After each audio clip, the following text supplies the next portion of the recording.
ಸತಿಪತಿ ಒಂದಾಗುವ ಸಮಯದಲ್ಲಿ ಅವರ ಉಸಿರಾಡುವ ಕ್ರಮದಿಂದ ತಿಳಿಯಬಹುದು ಅವರಿಗೆ ಜನಿಸುವ ಮಗು ಯಾವುದೆಂದು. ಮುಖ್ಯವಾಗಿ ಗಂಡು ಮಗುವಿನ ಜನನವಾಗುವುದು ಅಥವಾ ಇಲ್ಲವೋ ಎಂದು ನಾವು ತಿಳಿಯಬಹುದು. ಮಹಿಳೆಯರ ಋತುಚಕ್ರದ 5ನೇ ದಿನದಂದು ಸತಿಪತಿಯ ಸಮಾಗಮನವಾಗುವ ಸಮಯದಲ್ಲಿ ಮಹಿಳೆಯ ಚಂದ್ರನಾಡಿಯಿಂದ ಉಸಿರಾಟ ನಡೆಯುತ್ತಿದ್ದರೆ, ಅಂದರೆ ಮೂಗಿನ ಎಡಭಾಗದ ನಾಡಿಯಿಂದ ಉಸಿರಾಟದ ಕ್ರಿಯೆ ನಡೆಯುತ್ತಿದ್ದರೆ, ಅದೇ ರೀತಿ ಆ ಸಮಯದಲ್ಲಿ ಪುರುಷನ ಸೂರ್ಯನಾಡಿ ಅಂದರೆ ಪುರುಷನ ಮೂಗಿನ ಬಲಭಾಗದ ನಾಡಿಯಿಂದ ಉಸಿರಾಟದ ಕ್ರಿಯೆ ನಡೆಯುತ್ತಿದ್ದರೆ, ಆ ಸಮಯದಲ್ಲಿ ಸತಿಪತಿ ಒಂದಾದರೆ ಅವರಿಗೆ ಗಂಡು ಮಗು ಜನಿಸುವುದು ಖಡಾಖಂಡಿತ.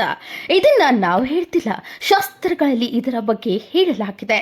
ಋತುಸ್ನಾತ ಯಥಾ ರತಾನಾರಿ ಪಂಚಮೇಹಿ ಯಥಾ ಭವೇತ್ತು ಸೂರ್ಯ ಚಂದ್ರ ಮಸ್ಸೋ ಯೋಗಿ ಸ್ವಿನಾಥ ಪುತ್ರ ಸಂಭವೆ. ಇದರರ್ಥ ಋತುಚಕ್ರವಾದ 5ನೇ ದಿನದ ನಂತರ ಮಹಿಳೆಯ ಚಂದ್ರನಾಡಿ ಹಾಗೂ ಪುರುಷನ ಸೂರ್ಯನಾಡಿಯಿಂದ ಉಸಿರಾಟದ ಕ್ರಿಯೆ ನಡೆಯುತ್ತಿದ್ದಾಗ ಸತಿಪತಿ ಸಂಭೋಗ ಮಾಡಿದರೆ ಪುತ್ರನ ಜನನವಾಗುವುದು ಖಂಡಿತ ಎಂದು ಹೇಳಲಾಗಿದೆ. ಇದನ್ನ ಕುಲಂಕುಷವಾಗಿ ಪರಿಶೀಲಿಸಿ ಹೇಳುತ್ತಿದ್ದೇವೆ. ನಿಮಗೆ ನಂಬಿಕೆ ಬರದೇ ಇದ್ದಲ್ಲಿ ನೀವು ಖುದ್ದಾಗಿ ಪ್ರಯೋಗ ಮಾಡಿ ನೋಡಿ. ನಾವು ಹೇಳಿರುವಂತಹ ಮಾಹಿತಿ ನಿಮಗೆ ಇಷ್ಟವಾದಲ್ಲಿ ನಮ್ಮ ಅಕೌಂಟ್ ನ ಫಾಲೋ ಮಾಡೋದನ್ನ ಮರಿಬೇಡಿ. ಇದೇ ರೀತಿಯ ಇನ್ನಷ್ಟು ಹೆಚ್ಚಿನ ಮಾಹಿತಿಗಳು ನಿಮಗಾಗಿ ಪ್ರತಿದಿನ ಲಭ್ಯವಿರಲಿದೆ.